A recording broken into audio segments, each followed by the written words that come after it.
Olá pessoal, sejam bem-vindos ao podcast Automação e Indústria 4.0. Eu sou a Ingrid Targas e hoje eu vou conversar sobre tecnologias na produção de vinho e o nosso convidado de hoje é o Júnior Medeiros. Ele é consultor, professor e diretor da ABS, que é a Associação Brasileira de Sommelier. Júnior, muito obrigada por ter aceitado o meu convite. Conta pra gente um pouco de você. Eu que agradeço, Ingrid. Bom dia, boa tarde, boa noite para todos que estiverem ouvindo aí, assistindo. Eu trabalhei mais de 23 anos na área de tecnologia, toda a minha formação profissional é na área de tecnologia, desde colégio, faculdade, as minhas 2 pós-graduações, Lato Sensu e Stricto Sensu. Isso tudo eu me especializei em tecnologia e trabalhei muitos anos nisso, até que em 2018 eu tive uma experiência, encerrei um ciclo numa empresa que eu trabalhava, uma multinacional americana. E aí, realmente, a recolocação foi bastante complicada, só que eu já estava muito envolvido com vinho. Já fazia pelo menos uns 12 ou 13 anos que eu estudava vinho. Mas já trabalhei em universidade, já lecionei em alguns cursos, já dei aula para colégio, educação de jovens e adultos, e tenho uma veia didática muito latente aí em mim. Descobri isso realmente lá no final do ano de 2018, começo do ano de 2019, quando eu assumi a vice-presidência da ABS Campinas para a gente começar a dar aula de vinho. E aí, difundir a cultura de vinho, uma das coisas que eu mais gosto, que mais me dá prazer. Foi muito gostoso isso daí, receber esse convite, foi uma grande honra. Os meus mestres, até então, meus professores mestres continuam sendo, os supermestres, mas receber esse convite e ser aprovado nos testes, que foi um recrutamento aí, um período bem intenso aí de recrutamento e treinamento, seleção e tudo mais. E aí, enfim, desde então não saí mais da área e trabalho com vinícolas, com produtores de vinho, trabalho com importadoras, distribuidores, faço consultoria, dou aula, basicamente uma grande parte da minha vida é acadêmica, e é isso. Estou aí no mundo do vinho, gosto muito, não pretendo sair tão cedo e sempre tentando aliar a tecnologia, a paixão de sempre, com o vinho também, que é outra paixão, Muito bom. E me fala das suas... Eu sei que você visita bastante vinícola, organiza aí as viagens, leva o pessoal para conhecer. Em termos de tecnologia hoje, assim, nos vinhedos, o que você já viu, Júnior? Olha, desde muito tempo, acho que estou falando uns 8 anos atrás, quando eu fui para a África do Sul, me lembro que isso me impactou bastante. Eu estava na Glencarlu, é uma vinícola, do Cape, perto de Cape Town, na verdade, Cape Península ali, aquela porção sudoeste da África do Sul, bem perto ali do Cabo da Boa Esperança. E ali na Glencarlu a gente visitou os vinhedos e eu percebi algumas coisinhas, dispositivos enterrados ali, próximo das videiras, bem no pezinho das videiras ali, um monte deles enterrados. Eu perguntei o que era. 2017 já era IoT, já era Internet das Coisas, eram os pods que automaticamente detectavam o quão seca estava aquela terra e já mandavam comando para uma central computadorizada que ligava ali a irrigação somente naquele espacinho que aquele pod e os outros ao redor diziam que estava precisando de irrigação. Entendi. 8 anos atrás, uma coisa super tecnológica, super bacana.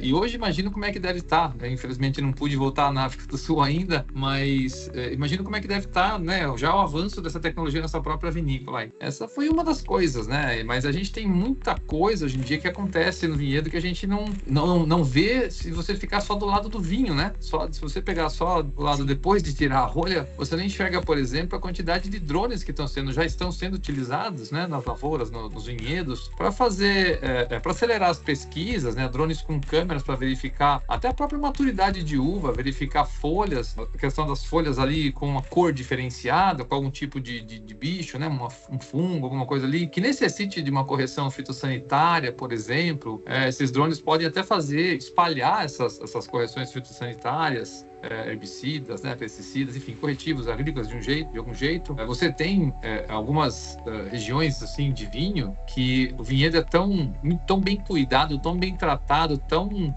privilegiado realmente de estar naquela terra ali, que o pessoal não maneja o vinhedo de acordo com as máquinas. Constrói máquinas para poder atender melhor ao vinhedo. Entendi.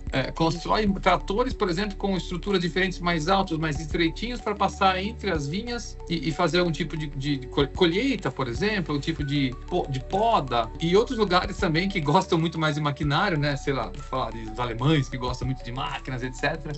Eles aí realmente eles conseguem fazer um sistema de condução diferenciado. Tem um deles, um exemplo é o Lens Moser, que tem realmente os cachos bem mais altos, né? Geralmente fica quase 1 metro, 1,10 m de altura, para que os tratores, as maquinárias já existentes consigam fazer uma colheita mais efetiva sem danificar os cachos.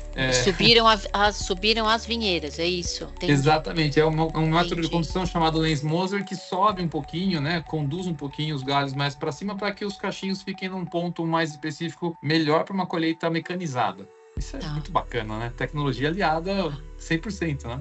Nossa, super, super legal. Os drones, né, você estava comentando, a gente vê os drones agro, né, que eles são grandes, tem os pulverizadores ali, além da câmera e tudo mais, então eles também conseguem, né, em pontos específicos, fazer ali alguma dosagem de algum herbicida, pesticida, enfim, né, de alguma química lá que seja necessária, né? Isso numa escala maior, né? Mas você tem aqueles drones praticamente domésticos, vamos chamar assim, que tem qualidades de câmera, assim, câmera 4K na frente dele, você consegue ter detalhes da videira como se você estivesse ali, às vezes até melhor do que o próprio olho humano, porque você tem lá, você tá com óculos escuros, tá no sol, aquela coisa toda, o chão às vezes é mais claro, reflete um pouquinho da luz, a câmera ali focando no cacho de uva, nas folhagens, do caule, então é muito útil toda essa tecnologia, né? E tende a trazer uma qualidade melhor do produto final, que é o vinho, que é o que importa, na verdade, né? É um business, é um comércio, né? Aqui no Brasil, você chegou a visitar alguma vinícola que está usando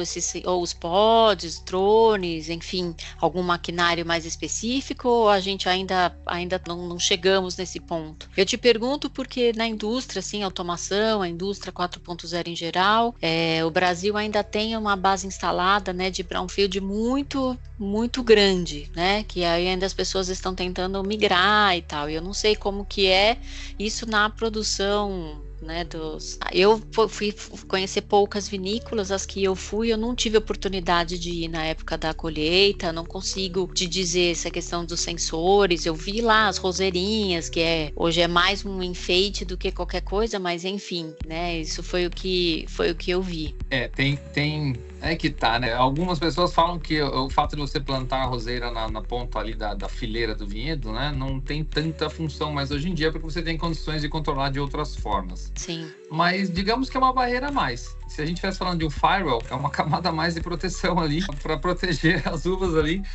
E o lance é o seguinte, eu não vi muito, eu acho que está muito tímido no Brasil ainda, Ingrid, porque é muito qualquer mudança que você faz é muito delicado, porque se você errar a mão ali, você perde um ano inteiro de trabalho. E toda uma colheita, um trabalho de um ano ali, que se você não trouxer uma uva muito legal para a cantina, você não vai produzir um bom vinho. 80% da qualidade do vinho está na qualidade da uva que você leva para dentro da cantina. O que eu já vi acontecer bastante é o seguinte, como essa uva vai para a cantina. Então, caixas menores, né, para evitar a quebra da casca, isso, para evitar uma oxidação, né, fermentação prematura, alguns containerzinhos arrastados por tratores que já são refrigerados, com a refrigeração melhora ainda mais esse controle dessa oxidação e a fermentação, né, prematura. Então, esse tipo de coisa, veja, já é tecnologia. Eu estava falando ontem para os alunos que eu dei aula na ABS Campinas, que há um tempo atrás, o termo utilizado, né, mencionado em algumas garrafas, por exemplo, de Bordeaux, aquele Mise en Bouteille à Propriété, Mise en Bouteille Chateau, era sinônimo de qualidade. Por quê? Porque os produtores, né, tiravam uva dali, produziam o seu vinho, já engarrafavam na mesma locação e ficava pronto para o consumo. Quer dizer, não havia deslocamento nem das uvas nem do vinho para outra propriedade para você continuar a manufatura desse vinho, vamos dizer assim, continuar o processo. Então,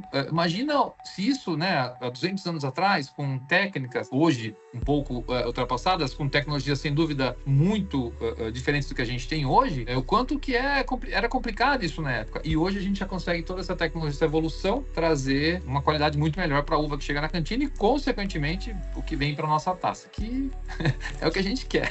Uma boa tacinha realmente não dá para... Eu sou uma pessoa que gosto bastante, entendo pouco, mas gosto bastante de experimentar umas tacinhas. E a inteligência artificial? Existe alguma aplicação hoje, assim, que você vê ou já viu aí nas suas andanças? Eu consigo imaginar muitas coisas porque a gente tem tem uma aplicação, vamos dizer, aqui na nossa casa, né? Então eu acredito que deve ter alguma aplicação para as vinícolas, não sei se é alguma coisa específica, mas eles já podem estar se utilizando aí essa tecnologia. Sim, sim. Hoje em dia, eu costumo falar que eu tenho mais medo, às vezes, de IA do que de bomba nuclear. Porque IA, ela age de uma forma que você realmente não sabe o que está acontecendo, você não vê. E quando você vê, o estrago já está tão grande que você não consegue mais conter. E a gente está num nível ainda que a IA já tá avançado, claro, mas ainda está aprendendo. E para ela aprender, a gente tem que liberar ela a receber muita informação. E isso é muito perigoso. O que ganha uma guerra não é bala de canhão. O que ganha a guerra é informação. Você saber onde colocar o seu tanque e não colocar 300 tanques no lugar errado. Então, a IA, ela está aprendendo bastante hoje em dia e eu já vejo pessoas utilizando, sim, sobre isso, tá? Construindo, por exemplo, de uma maneira bem superficial, construindo textos para explicar uma possível degustação, construindo textos para gerenciar, para guiar um possível, né, um tasting ali com clientes, né, visitantes de uma vinícola, construção da própria ficha técnica do vinho de acordo com a uva, com o perfil, com o terroir. Quer dizer, ainda não está 100% porque, né, graças a Deus não está, porque senão eu perderia meu trabalho, estaria desempregado completamente. Mas eu tô com medo que isso aí um dia eu tenha que realmente me reinventar a cada dia, porque quanto mais inteligente ficar, mais dispensa a necessidade de um humano, né, ali. Mas, enfim, de qualquer forma, essa construção de materiais suplementares, materiais ali, satélite, né, em toda a produção, em todo o comércio do vinho, a própria lavoura, na cantina, na vinícola que seja, enfim, tudo isso já está muito vivo no mundo do vinho. O que talvez ainda não esteja muito 100% é realmente aquela questão sensorial, que aí sim, graças a Deus, nós não vamos ser substituídos tão cedo, que é a parte organoléptica, né? De você realmente sentir os aromas, perceber o que está acontecendo ali, né? Aroma de boca, os aromas primários, secundários, terciários, da fermentação, da uva, da intervenção humana, dos clima, né? Daquele solo específico, de quanto de calcário e marga, né? De argila tem naquele solo, de quanto que é o vento, insolação, quantidade, índice de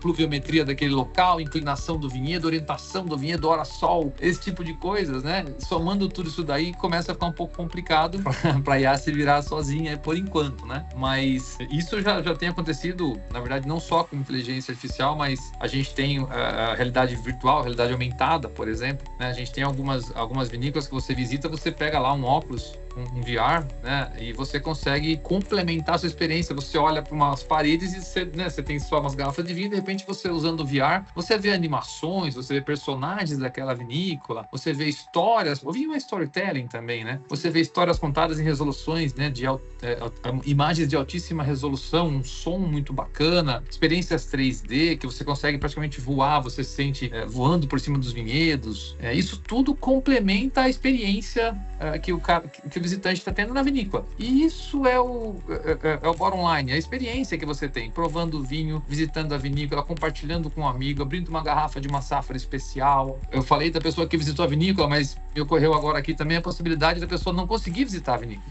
e usar exatamente a realidade virtual, uma experiência bastante imersiva, para fazer isso daí. Já tem uma vinícola na Toscana que faz isso. Você consegue contratar o passeio virtual. Você usa o seu óculos de realidade virtual e você visita. Você recebe tem uma pessoa do outro lado lá, realmente, que tá recebendo você. Você faz praticamente uma videoconferência, mas você está presente através do VR. Muito legal. Para quem não tem a possibilidade, né, de saúde ou financeira ou de tempo para conseguir viajar, por exemplo. Sim, e consegue fazer uma visita na Toscana sem sair de casa. É doido pensar nisso, né? Sabe que você falou agora do vinho? Eu não sei, eu não consegui ver. Eu até comprei 2 garrafas. Tinha um vinho que chamava Pixel e no rótulo dele tinha alguma coisa de uma realidade aumentada, e na época que ele saiu, ele era compatível com os leitores, né, da realidade aumentada, e depois não tem mais. Eu tenho uma garrafa aqui ainda que, ok, é um rótulo, nada demais, mas falaram que era incrível. Não sei se você chegou a ver esse rótulo, você lembra disso? Esse rótulo específico não, mas eu já vi alguns outros. O 19 Crimes é um deles que também tem uma realidade, o rótulo se mexe um pouquinho. A família Beringer também tem um vinho, que era inclusive um vinhaço, que é um Chardonnay com uma passagem em barrica de Bourbon. É um espetáculo de vinho. E eu sou meio tendencioso quando se fala de vinhos americanos, né? Você sabe, gosto muito. E tinha realmente você só escanear, né? apontava a câmera através do aplicativo, apontava Isso. a câmera pro rótulo e aquele rótulo também se comunicava com você. E o legal é que às vezes permitia interação. No caso da Behringer, por exemplo, você estava com o seu celular no rótulo ali e você podia tirar uma foto daquele rótulo e é como se você estivesse tirando uma foto da cena, daquele momento que eles estavam ali reencenando 1700 de alguma coisa, com os trajes típicos, né? Tudo épico, realmente. Que legal. E para você se sentir né, numa experiência imersiva antes mesmo de abrir a garrafa para saber toda a história da família Behringer e tudo mais. Eu acho que isso, eu também percebi que isso sumiu um pouco, foi uma febrezinha, né? Mas sumiu um pouco e talvez seja porque a manutenção seja um pouco cara demais e o retorno é praticamente só isso. É só alguém postando isso daí, você não tem um retorno financeiro importante nessa parte. Você gasta muito criando o app e atualizando o app, que tem que estar, né? E aí você, né, poxa, tem celulares diferentes, tem plataformas diferentes, sistemas operacionais diferentes, tem que investir criar bastante coisa, em pesquisa, né? para não ter um retorno financeiro, assim, praticamente nenhum. Então, talvez por isso que tenha dado uma diminuída. Não sei, não pesquisei, mas minha percepção é isso. Eu me lembro que eu gravei por causa do nome, que era Pixel, né? E aí, obviamente, remetia justamente a tudo isso, mas depois até o próprio vinho sumiu, assim, eu não ouvi mais falar dele, nem nada. Né? Era um rótulo meio como se fosse uma imagem pixelada mesmo, né? Uma imagem, ao invés de ser boa resolução, tivesse uns quadradinhos. Exatamente. Exatamente. Eu vou ver se eu tenho. Eu vou achar minha garrafa que eu tiro uma foto e eu vou mandar para você ver. Boa. Sabe uma coisa que você comentou dessa parte, né, do transporte, por exemplo, né, com um carrinho motorizado, quando você vai tirar, né, a uva de um lugar e levar para você processar e continuar, né, processar essa uva. Essa parte de robótica, porque já tem bastante maquinário, assim. Eu tive a oportunidade de visitar, sei lá, a Chandon. Você vai lá para Garibaldi, a Chandon já está toda modernizada, tem máquinas para tudo, os tanques e tudo mais. Nem todas as vinícolas estão, né, naquele ponto. Algumas você vê uma parte mecanizada, uma parte manual.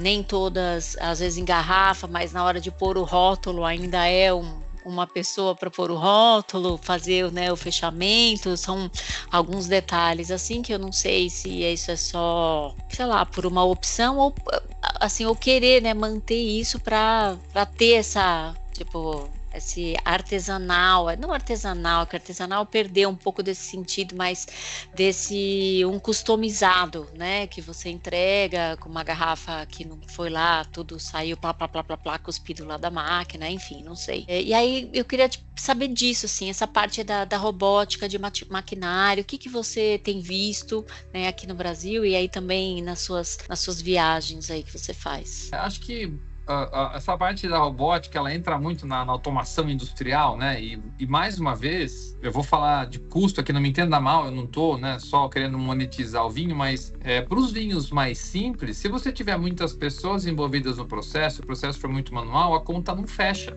Então, como é que você entrega? Né? Exato, como é que você entrega um vinho no mercado que você pretende vendê-lo a, não sei, vou falar aqui 45, 50 reais, por exemplo, e que você tem que fazer quantas 1000 garrafas para conseguir ter algum lucro desse vinho? É uma economia de escala, é que se você realmente não entrar com maquinário, não colocar uma parte, né, industrializar, não colocar um pouco de robótica nisso daí, não fecha a conta. E aí sim, os outros vinhos, aqueles que têm um pouco maior valor agregado, que você consegue um ticket maior nele, aí vale a pena você ter uma pessoa colocando rótulo, porque o rótulo é especial, é de um material diferente, que não vai derreter quando você colocar num balde de gelo, tem uma cerinha que tem que ser feita à mão e colocada quente na hora para deixar a garrafa mais bonita. Esse vale a pena, esse se paga. O menorzinho não, mais simples não, entradinha não. Mas, já que eu, né, teoricamente estou menosprezando, parece que estou menosprezando a entradinha e não estou, eu vou enaltecê-lo. São vinhos para todos os bolsos. Eu vou enaltecê-lo agora. Né? Eu vou enaltecê-lo agora. O vinho de 50 reais vende 200 garrafas por dia. O de 1000 reais fica na prateleira um bom tempo. Então, essas 200 garrafas de 50 reais que vende por dia sustentam a não venda do cara que está na prateleira esperando o comprador certo. Então, acho que é o pãozinho quente, né? Na matriz BCG ali é o pãozinho quente. Isso. Tem que existir também. Muito, muito legal. Você comentou, né, da parte da irrigação, né, assim, você tem, né, esses sensores. Esses sensores que você viu, era especificamente para irrigação ou tem mais algum sensor, assim, que você já viu instalado ou nas suas andanças por aí? Nas práticas dos vinhedos, assim, né, o pessoal de agronomia, o pessoal que faz a parte, né, de biologia, etc., que cuida ali do campo, vamos dizer assim, tem uma série de outros sensores também, a questão de, né, densidade, a questão de, né, umidade do ar, tem ali tem barômetros, tem uma série de medidores ali do lado do vinhedo para tentar ajudar a não prejudicar aquele fruto tão precioso que está ali para ele, que não tem jeito. Se ele errou a mão, ele perdeu um ano de trabalho. E esse erro em grande escala, você quebra uma vinícola tranquilamente, né, de um ano para outro, dependendo do volume dela. Quanto maior a vinícola, maior é o tombo também. E então precisa de um cuidado danado nisso daí. E sim, a cada dia eu já vejo, por exemplo, monitoramento por câmeras. Já tem alguns lugares que colocam umas câmeras para evitar você ter que ir a todo momento para o vinhedo. Uhum. Às vezes você tem vinhedos não necessariamente pertinho da sua propriedade. Você tem vinhedos distantes, então você consegue fazer uma conexão remota e através de algumas câmeras e alguns dados desses sensores, via computador, você consegue praticamente dar uma gerenciada remota. É praticamente a indústria 4.0, né? Que o vinho a uva chega lá na cantina, já sai de lá na garrafa praticamente pronto, quase sem intervenção humana. Não acho que vai acontecer tão cedo esse tipo de coisa, mas olha, não estamos longe não. Talvez não estejamos tão longe, porque eu fico pesquisando bastante sobre essas coisas, eu sou meio nerd, né? Eu gosto desse assunto. E estava ouvindo, por exemplo, que a medicina vai evoluir 100 anos em 10. Essa questão de computação quântica, esse tipo de coisa. Então, se a medicina vai evoluir 100 anos em 10, poxa, as outras tecnologias também podem ter uma evolução maior, né? Uma progressão geométrica, né? Sim. Não linear. Então, acho que a gente tem muita coisa para ver nesses próximos tempos aí. Agora eu vou te perguntar, né? Eu comprei a garrafa do seu espumante que você fez e ficou na barrica. Eu queria que você me contasse, né? Contasse aqui pra gente como que é esse processo. Porque é uma vinícola que produz os espumantes deles. E aí como que foi? Você separou um lote para fazer o seu e ficou mais tempo na barrica ou mais detalhes assim, que é o diferencial do seu produto? A Silvia, que é a nossa amiga em comum, comprou a do ano passado e comprou a desse ano porque ela me falou: Ingrid, compra porque é incrível, eu comprei no ano passado, estou ansiosíssima para experimentar desse ano, que é a continuação do processo. Então eu queria que você contasse um pouco mais disso aí pra gente fazer uma propaganda do seu, que é incrível. Que legal, obrigado. Espero que vocês gostem cada vez que eu colocar pra gente degustar com os amigos aí. É um vinho produzido em Minas Gerais. No entanto, o vinhedo é um vinhedo que fica em São Paulo, na região de Divinolândia. As uvas são Chardonnay e Pinot Noir. E esse vinho é o vinho base para o vinho Nature da Casa Geraldo. Então, a Casa Geraldo produz esse vinho através do método tradicional, né? Consequentemente, a prise de mousse, a tomada de espuma, a segunda fermentação é feita em garrafa, né? Senão não poderia ser o método tradicional, ser chamado método tradicional. E eles produzem um vinho que faz ali uma vinificação praticamente em seco, não sobra quase nada de açúcar no vinho, fica bem baixinho. E no final eles fazem ali um pequeno... Na verdade, o deles é nature, portanto o licor de expedição não pode ter açúcar. O deles sai realmente com o que sobra ali na garrafa, que é muito pouco, cerca de 1,6, 1,8 gramas de açúcar por litro de vinho. E nessa finalização, no licor de expedição, eu recebi a gentileza do meu amigo Carlinhos, da Casa Geraldo, que me permitiu fazer essa alteração e fazer um lote. Hoje chegamos ao número de 1.000 garrafas desse meu vinho. Então, desde ano passado até agora, a gente está pegando aqui as garrafas que ficam ali pelo menos 42 meses, mas a gente fez lotes já com garrafas de 48 meses em Surli, né, o processo de autólise, o contato do vinho com as leveduras. Isso confere aquela cremosidade, uma untuosidade sem igual para o vinho, uma amplitude em boca incrível. Eu gosto muito do vinho, eu acho que tem uma acidez importante, né? O vinho a Chardonnay plantada a 1.300 metros, se eu não me engano, 1.350 metros de altitude, se eu não me engano. É uma amplitude térmica muito boa, então as uvas, tanto a Chardonnay quanto a Pinot, 60-40, né? Elas têm uma qualidade muito interessante. Produz vinhos muito bons, desde vinhos tranquilos até esse vinho espumante. E aí a ideia foi realmente fazer algo personalizado, para que eu, que não sou enólogo, não sou formado em enologia, mas eu sou curioso, fiz vários testes, fiz várias provas na internet, fiz vários cursos via internet para entender mais do processo, sem a pretensão de fazer um vinho, de me tornar enólogo. Mas eu, por estar estudando vinho aí há uns 20 anos pelo menos, entendi um pouquinho mais, quis entender um pouquinho mais do processo e falei, poxa, por que não fazer alguma coisa diferenciada? E aí, sabendo que às vezes o nature é um pouco ríspido para os paladares que não são tão, né, talvez acostumados com aquela falta de açúcar, vamos chamar assim, do produto final, eu produzi um extra brut. Então ele ficou com um pouquinho mais de açúcar. Não chegou a ser um brut, não tá com 8 gramas de açúcar por litro, tá, se não me engano, são 6,1 gramas de açúcar por litro. Tá intermediário entre o brut, que algumas pessoas acham um pouco doce, e o nature, que algumas pessoas acham um pouco seco. Então eu tentei agradar ali a gregos e troianos e fazer um vinho no meio do caminho. E ficou esse espumante, que eu espero que você goste bastante quando provar. E tenho mais garrafas aqui. Vamos combinar de tomar esse vinho juntos aí com os amigos aí, com as pessoas que curtem vinho. Vamos, ela já tá na minha geladeira aqui. Foi aniversário do meu marido, que eu até comentei com você. E pro final de semana vai ser nosso brinde especial. Uau, aí. Que honra! Depois eu te conto. Deixa ele na geladeira mesmo, viu? Esse calor que tá fazendo, não tem problema nenhum. Vamos desmistificar isso. Não tem problema nenhum você tomar ele uns 2, 3, 5 graus a menos do que ele deveria ser tomado. Então, curta mesmo, deixe mais geladinho. Deixa um baldinho com gelo para manter a temperatura bem fresquinha. E olha, divirta-se, porque realmente eu tenho esse problema, né? Eu tenho aqui, esse último lote foram 200 garrafas, eu devo ter umas 150 aqui em casa ainda, mas eu tomo quase tudo. A pessoa bebe o estoque, vai vender, não tem mais, acabou. Mas acabou. Estou mais consumindo o meu estoque do que fazendo negócio, Ingrid. Então, realmente é algo muito mais hedonístico do que o comercial, posso te garantir. Mas a Silvia, né, porque a Silvia eu conheço ela há muito tempo, e ela ela sabe o meu gosto, ela que me indica, ela fala, olha, experimenta que esse você vai gostar e tal, e eu também sirvo meio de cobaia, você sabe que ela vende lá os vinhos dela, e aí, às vezes ela me manda, eu compro, ela fala, você precisa experimentar essa garrafa, separei aqui pra você provar e tal, depois você me fala. E aí falei, nossa, tô ansiosa. Aí como ela falou super bem, eu falei pro Sérgio, comprei, aí falei, é pro seu aniversário essa, então tá aqui. Eu ponho na geladeira. Não sei se deveria ou não, mas a minha realidade é o seguinte, eu moro em Sorocaba, aqui tá fazendo 36 graus durante o dia.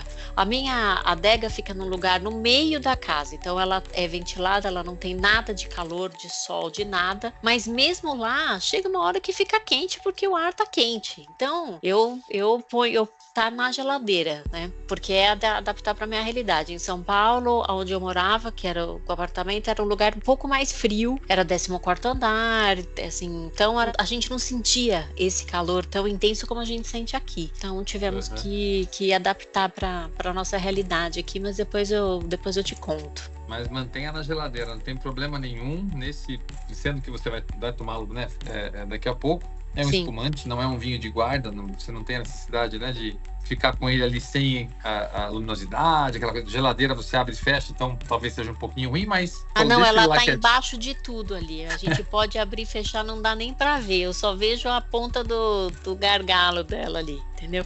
Meu marido já faz uma cobertura justamente pra luz, assim, pega todas as outras coisas de garrafa, de coisa, põe tudo em cima ali. Embrulhar com alumínio. Isso, ela fica guardadíssima ali.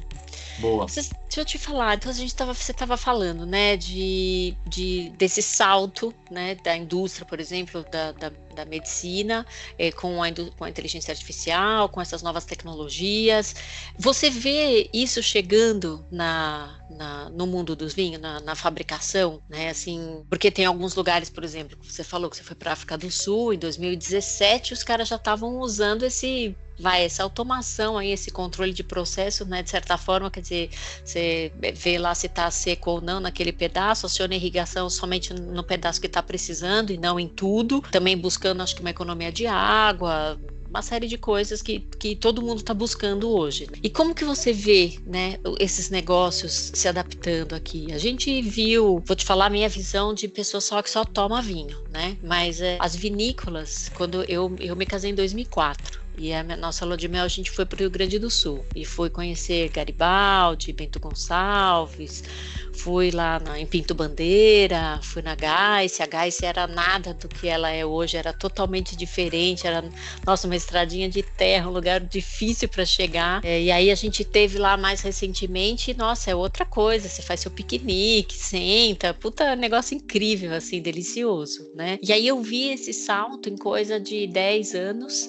né? Todas as vinícolas se prepararam para receber, né, o turista. A Anheben eu fui na Anheben na minha lua de mel. Um amigo do Sérgio que morava lá falou pra gente dessa vinícola e a gente foi. E também era um barracão, o cara tinha uma mesinha de madeira, você pedia lá, ele abria as garrafas, a gente tomou, comprou e tal. E acho que na época a Valduga, a Miolo tinham uma área assim melhor para receber, né, para você provar, aquela loja incrível da Miolo. E também da última vez que eu tive lá, já tem um auditório, você senta para fazer degustação. Então a gente, né, tá vendo essa adaptação do negócio, né, para a realidade de viver a experiência, né, de ter um lugar legal. Lá na Miolo agora tem um lugar que você pode fazer sua selfie com as videirinhas ali atrás. E você acha que isso também vai chegar para os vinhedos? Ou a gente ainda acredita muito nesse processo, né? Acha que tem gente ainda que acha que toma o vinho que é pisado mesmo. Eu conheço várias pessoas que acreditam nisso. Eu não, sei lá, né? Eu sei que não é, mas eu vou atrás para conhecer. Não, mas tem lugar que é. Você vai, fui em 2023 agora para Portugal e realmente eu vi o pessoal pisando a uva nos lagares, realmente o pessoal lá abraçado estava pisando as uvas. Então às vezes tem, e eu acho que tem espaço para tudo. Sendo bem realista, acho que tem espaço para aquela vinícola que quer ser mais artesanal, que quer continuar no tamanho que ela tem e ter o seu diferencial como realmente o carinho em atender, né, em receber a pessoa naquela casinha lá o seu Procópio da Stella Valentino. Ela é ótima, eu fui lá também, amei essa visita. É uma visita maravilhosa do seu Procópio, todo o pessoal que trabalha lá são um pessoal assim incrivelmente agradável. Você senta lá, passa 5 horas e você não percebe, você passa 5 horas conversando lá e prova o vinho, come um negocinho, de repente eu mesmo lá na cozinha faço um café e volto, aí de repente alguém já pediu para comprar o pão de queijo, a gente fica ali. Então assim, é muito mais do que comprar uma garrafa de vinho. É verdade. E nesse caso, eu duvido que o seu Procópio vá fazer grandes investimentos, não que ele não tenha condições, mas duvido que ele vá fazer, porque ele vai perder a identidade, que a identidade dele é isso. O pessoal vai lá para isso, para ter essa experiência, para sentar lá e bater papo, conversar e tomar um cafezinho com um pãozinho de queijo lá em Minas e depois tomar um vinhozinho. E tá tudo ótimo. Certo. Da mesma forma, aí você vai ali do lado, você anda 5 minutos, você tá na Geraldo, na Casa Geraldo. Que é outro setup total. Outro mundo, tem um turismo gigantesco, um restaurante que cabe, sei lá, 500 pessoas, sala disso, sala daquilo, tanque daquilo, barrica daquilo, nossa, né? E o Carlinhos lá, inventando lá, fazendo as alquimias dele lá dentro da cantina, junto com os irmãos, né? O Dedé, que é o biólogo, que é o agrônomo, que cuida da parte do vinhedo, e o Michel, que é a parte administrativa da vinícola, enfim, é um outro mundo, né? É uma outra... Enquanto um faz, sei lá, 20 mil garrafas, o outro faz talvez 4, 5 milhões de garrafas, não sei. É bem diferente a brincadeira. Mas eu acho que assim, quem quiser ter isso disponível no Brasil, acho que a gente tem acesso, isso que é importante. Acho que só não chegou ainda, talvez, por um receio, a tecnologia não está ainda muito consolidada e não traz segurança para os produtores, tanto no vinhedo quanto na cantina. No vinhedo talvez até um pouco mais complicado, porque você demora, né, como Filippini Racciudi falava, né, fazer vinho é fácil, primeiro são só os 200, difíceis são só os primeiros 200 anos, né? Então o pessoal conseguiu uma fórmula boa, um DNA de uma planta bacana, o solo se adequou, ele conseguiu um rendimento bom, ano sim, ano não, conseguiu lá, beleza, tá com uma constância de qualidade nos seus vinhos. Para que vai arriscar? Ele vai arriscar num lugar onde seja menos danoso, menos perigoso para ele. Talvez para fazer um pé de cuba mecanizado, para fazer, sabe, alguma parte do processo, a rotulagem dos vinhos. Então, acho que eu vejo isso acontecendo sim, porque, claro, quem tem aquele interesse, aquela vontade de crescer, de evoluir, tecnologicamente falando. Por outro lado, eu estava fazendo, como eu te falei, eu sou bastante curioso, estava dando uma pesquisada, uma olhada aqui hoje, a geração Z está gastando, isso nos Estados Unidos, tá? Não é uma referência boa porque os americanos são os que mais consomem vinho no mundo em termos globais de volume, tá? Não é per capita continua sendo Portugal, acima dos seus 60, 64 litros per capita por ano, mas uma pesquisa feita nos Estados Unidos mostra que a geração Z, né, logo depois dos millennials, que é o nosso caso aí, a geração Z está aí consumindo cerca de 3 bilhões de dólares em bebidas alcoólicas contra os 23 bilhões de dólares que millennials investiram em bebidas alcoólicas, né?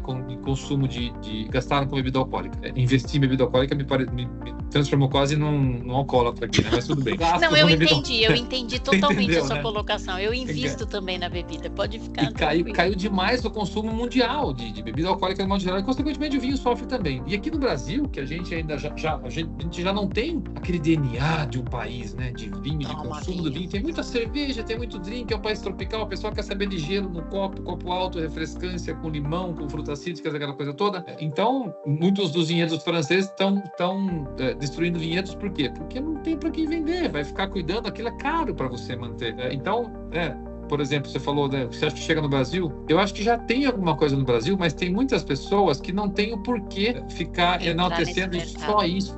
Entendi. E tem tanta coisa, outras coisas boas por trás, que esse é um argumento que para eles talvez tanto faz como tanto fez. Tem coisa muito boa acontecendo, tem gente com muita tecnologia acontecendo, e tem gente também sem tecnologia, aquele método tradicional artesanal, fazendo coisa muito boa.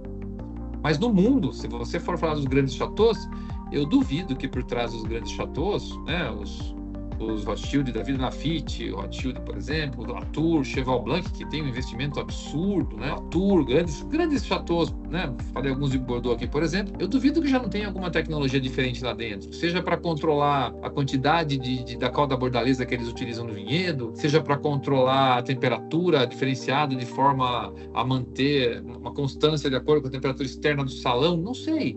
E para esses caras não faz diferença ter isso ou não, porque o nome está consolidado, o vinho já está lá, vai ser vendida. Acho que já. Aliás, aconteça o que acontecer, praticamente já está vendido. Você pega lá um ano primeiro, você tem 4, 5 safras para frente já vendidas desses chateaus. Então não tem por que ficar enaltecendo isso. Então, alguma coisa deve ter lá dentro, a gente só não sabe, mas com certeza a tecnologia tem ajudado e bastante na preservação, manutenção da boa qualidade, práticas de higiene. Todas essas práticas tecnológicas, sem dúvida, têm ajudado na qualidade final do produto, sem dúvida alguma. E aí aumenta o ticket também, né? Com produtos de melhor qualidade, maior tecnologia, por exemplo, controlando pragas, rendimento, irrigação, etc., permite que a vinícola aumente o ticket, aumente o valor daquele vinho, o custo daquele vinho na ponta. Vou te falar, eu por coincidência, eu vi uma matéria essa semana passada, falando justamente disso, né, que o consumo de bebidas alcoólicas, por causa da geração Z, caiu muito, que eles buscam drinks sem álcool. Aqui no Brasil, também o impacto da lei seca, apesar de que a gente vê todo dia gente que bebe, dirige, atropela, mata, não acontece nada, mas, enfim, né, existe a lei seca, e essa busca das pessoas por drink, por exemplo, eu mesma, se eu vou sair com o Sérgio, um de nós não vai beber. Ou toma cerveja zero, ou toma refrigerante, ou toma alguma coisa, quem for dirigir não vai beber, né? Obviamente, o nosso trajeto de São Paulo para Sorocaba, ele exige um pouco mais de perícia, não dá para pegar esse bebê e pegar essa estrada e vir. Então, a gente tem esse hábito, né? Um vinho sem álcool, você acha que existe essa possibilidade? Pensando nessa demanda aí por mais bebidas sem álcool?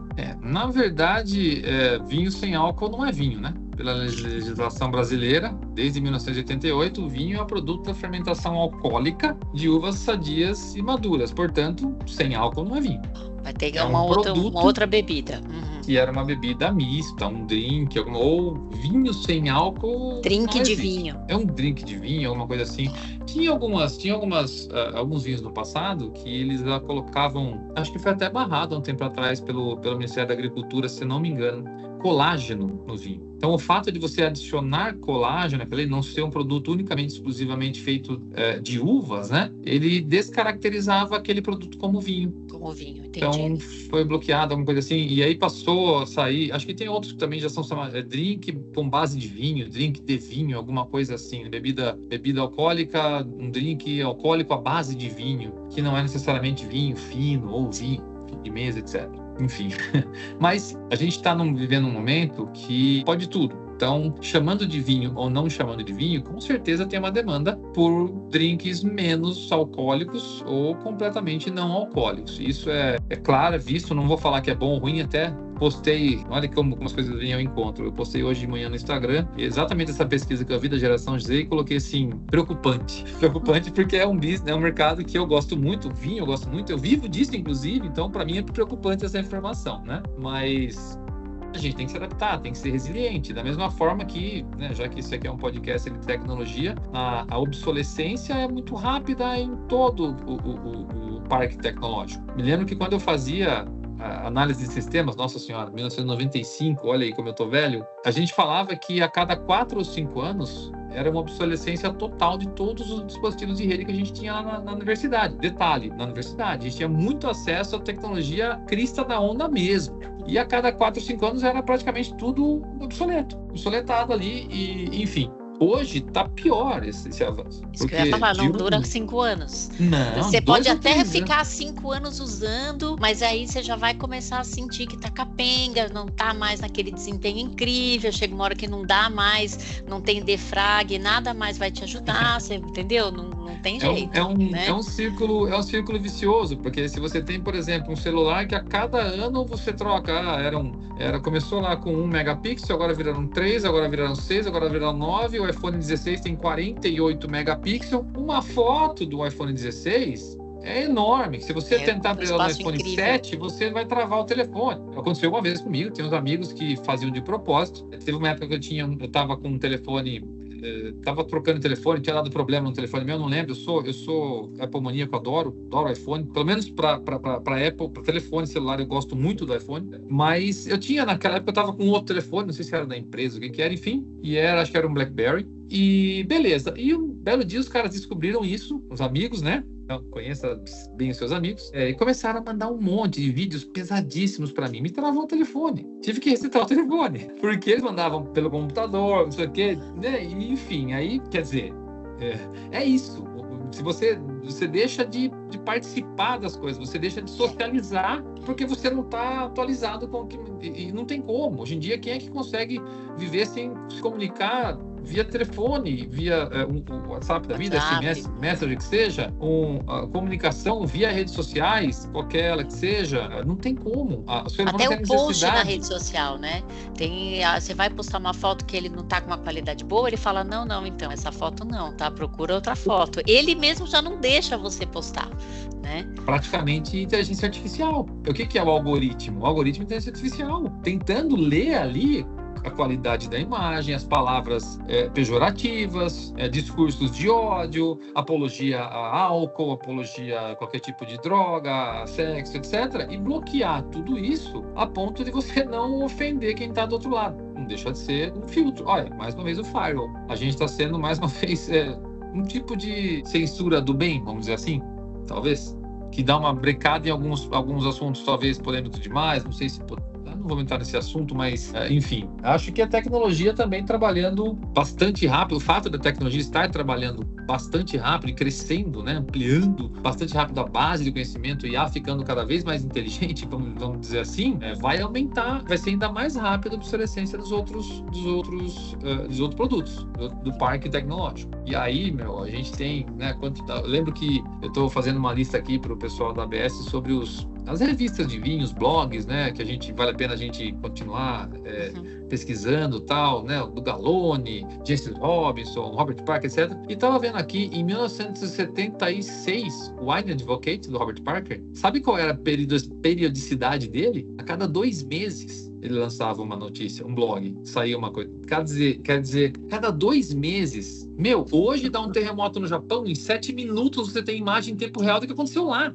Sim, a tecnologia mudou a É nossa muito vida doido, né? A televisão, né? Começou com a própria televisão. Eu lembro quando eu era criança, até tinha o filme que saía lá e você já sabia que ia demorar uns 3 meses no cinema para chegar aqui, né? Já Verdade. estava todo mundo vendo quando já tinha saído de cartaz lá, não tinha chegado de cartaz aqui ainda. E hoje não, hoje a gente tem lançamentos simultâneos. O streaming mudou também totalmente, né? Esse mercado e é com isso para tudo. É isso que você falou, né? É o cara que caiu na esquina, postou ali, teve uma batida de carro e aquilo vira notícia, e o terremoto no Japão, né? Não Mas importa. uma coisa é a gente ver uma notícia, né, unilateral, informação unilateral que veio da televisão, você, né, absorveu aquilo ou não.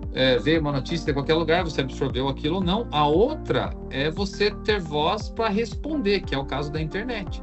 Isso, exatamente. Esse é o lance. Uma coisa é você ver notícia, outra coisa é você comentar, participar, tentar ajudar, tentar polemizar X nas pessoas, cada um age de um jeito. Mas esse fato de ser duas vias também mudou completamente a forma de comunicar. A gente deixou de ser o passivo, né? A gente ficava sentado na frente da TV vendo aquelas notícias que eles iam ler, e era isso. Hoje não, né? Hoje você interage com o cara, você entra lá no streaming da Globo, da Band, da Record, de quem você gostar, e você comenta e manda seu vídeo, manda seu post, Então, é isso mesmo. Bem ou mal, você é ouvido, né? E a tecnologia que permitiu essa interação também, essa duas vias, né? Comunicação de duas vias. Sim. E o que você imagina de futuro para a indústria da produção de vinho? Com base aí nisso tudo que a gente estava falando, não só da tecnologia, dessa questão do consumo maior ou menor aí de vinho, né? Eu acho que vai ter, assim, existirão, na minha humilde opinião, existirão mudanças importantes que vão acontecer no mundo do vinho ainda, com certeza, e algumas delas serão no quesito operacional, na parte robótica, vamos dizer assim. Acho que você aumentar a participação de sistemas autônomos que façam a coisa mais repetitiva, né? Que elas são mais repetitivas, até mesmo para preservar a boa qualidade de vida do ser humano. Mas eu também acho que isso não vai substituir 100% nunca o ser humano. Vai ter sempre aquele cara que gosta de fazer o seu processo artesanal, vai ter sempre alguma função que somente a mente um humano vai conseguir usar a sensorialidade, né? Nossa parte organoléptica para tentar realmente perceber, aprimorar, contestar e, enfim, acrescentar coisas daquele vinho, informações daquele vinho, aumentar o ticket daquele vinho com um pouco mais de valor agregado no produto, vamos dizer assim. E da mesma forma que a screw cap, né, a tampa de rosca, é super tecnológica, até existe um preconceitozinho contra ela, totalmente infundado, diga-se de passagem, mas apesar da rolha, né, ter a chance de sofrer com o buchonnet, por exemplo, o ritual de você abrir uma garrafa com a rolha de cortiça é muito bacana. De uma rolha antiga ainda, que tá difícil de você abrir, você usa um equipamento específico, sem deixar sujar, sem deixar cair ali, né, a rolha dentro da garrafa. A pessoa pode falar, o Júnior é bobo, tá querendo criar dificuldade onde não tem, gosta da dificuldade. Não é isso. Existe o ritual e é gostoso para quem curte aquele momento. É a velha história, você vai fazer uma viagem, legal chegar no destino, é legal, mas enjoy the journey, caminho, né? Também, né? Uhum. Enjoy the journey, curta a paisagem no caminho. Você vai andar de moto, poxa, né? Olha um pouquinho, não perde a atenção na estrada, né? Mas olha um pouquinho pra paisagem, né? Vai viajar de carro, legal, eu já fui muito dessa de realmente botar o objetivo. Eu sempre fui muito analítico, a minha faculdade foi análise de sistemas, então, né? Fui treinado para ser analítico. E a minha ideia era calcular nos segundos o tempo que eu ia demorar para chegar, se eu tivesse que parar no banheiro para viagem, para não parar, se eu parar para comer e tal, não sei o quê. Então eu calculava quando eu morava em Itatiba, para Ubatuba, tinha que dar 2 horas e 45. Pronto, aí fazia, não sei o quê, se eu passar a tal lugar tem radar, tal, não sei o quê. Hoje, né, ano passado, eu fui para alguns países da Europa, tive a chance de visitar alguns países, graças a Deus. Fiz boas viagens internacionais ano passado, e numa delas eu parava o carro para tirar uma foto do pôr do sol, ou parava o carro para olhar assim os Alpes, né? Tava na Suíça, numa baixada, assim, os Alpes do meu lado, assim, eu falava, meu Deus, o que é isso? Eu parava o carro, sendo que eu tinha uma viagem de 2 a 3 horas para frente, eu parava o carro, tirava uma foto, e eu nunca fui muito disso. Eu pensei assim, nossa, quem eu tô me tornando, né? Me tornei quem eu mais temia. E foi muito legal, porque agora eu abro as fotos e eu falo, caramba, eu lembro que eu parei na estrada, meu carro tava ali no canto, atravessei a pista, tirei uma foto, voltei e tal. Acho que é muito isso, né? Fazendo um paralelo, utilizar a tecnologia para nos ajudar nesse sentido. Então eu usei a tecnologia do meu telefone para guardar uma imagem que antes eu não fazia. Talvez tenha essa memória? Tem essa memória, tá legal. Mas se eu quiser mostrar para alguém como é que eu desenho isso, como é que eu vou... Verdade. Então acho que no futuro a tecnologia, tal qual o vinho, se consumida com parcimônia, consumida com moderação, eu acho que vai ser super benéfico para o business, seja no vinhedo, seja na cantina, na vinícola, no turismo, qualquer tipo de coisa. E aí eu vou te fazer uma pergunta que é uma curiosidade pessoal, né? Eu conheço uma pessoa, um cara super, assim, bem de vida. Ele comprou não sei se é tenda, não me lembro o nome, na Argentina. E aí ele faz um vinho dele. Dentro da vinícola, sai com o rótulo dele, um blend que ele escolheu e ele vende lá o vinho do seu João. O que você acha disso? É um mercado para poucos ainda, eu acredito, né? Eu não sei se você só pode ir lá e faz uma produção e é isso, ou se no caso dele ele comprou esse lugar e todo ano vai ter uma safra do vinho do João, enfim. O que você acha desse negócio? Como que você vê isso, né, do ponto de vista, né, você é sommelier? Eu vou te falar o seguinte, eu acho qualquer iniciativa que me permita colocar no mercado algum estilo de vinho novo, que seja legal para a gente provar, né? Algo realmente legítimo, de um estilo novo de vinho, de uma produção específica, uma pessoa que, como você falou, que tenha condições, seja financeira, seja de tempo, seja de saúde, de poder produzir um vinho e colocar algo novo, bacana, diferente no mercado, eu acho válido. Eu só não acho que a gente deve transformar isso naquela coisa carne de vaca, né, que a gente falava antigamente. Não deve se tornar... No business mesmo. Eu acho que tem que ser um business. No meu caso, por exemplo, eu faço porque eu gostei muito desse estilo de vinho e quero compartilhar com os meus amigos o estilo que eu gosto. Então eu tomo com a minha família, vendo algumas garrafas, tomo a maioria delas, tomo com os amigos, e aí, né, vamos pro churrasco, não vamos comprar espumante, hoje não leva os espumantes, tá bom, hoje não leva os espumantes. E aí é meio que realmente... não tô ganhando dinheiro com isso. Eu tô mantendo talvez meu nome um pouco mais ativo nas mídias, né, nos amigos, na memória das pessoas, né? Out of sight, out of mind, né? Se você quem não é visto não é lembrado. Mas é a minha iniciativa para continuar fornecendo para o mundo do vinho uma coisa diferente. Um extra brut que dentro da Casa Geraldo não tem outros extra bruts no Brasil, inclusive muito bons. Você citou um aqui hoje, que é o Cavigás. 48 meses, o extra brut deles é maravilhoso, excepcional. E tem coisas diferentonas também, você falou da Angeben. Angeben tem lá, se eu não me engano, era de Gewürz, um espumante de Gewürz deles, que era, acho que é isso, né? Isso. Muito interessante também. Eu acho que se for para agregar, maravilhoso. Vamos embora, tamo junto, tem meu apoio, vamos tomar vinho juntos e difundir a cultura do vinho, né? Indiscriminadamente. Vamos botar todo mundo para tomar vinho da sua maneira, ser feliz e bora, é isso. Joia. Mais alguma coisa, Júnior, que você lembra, assim, que você queira falar pra gente? Suas últimas palavras. Deixa o seu Instagram, deixa o seu contato.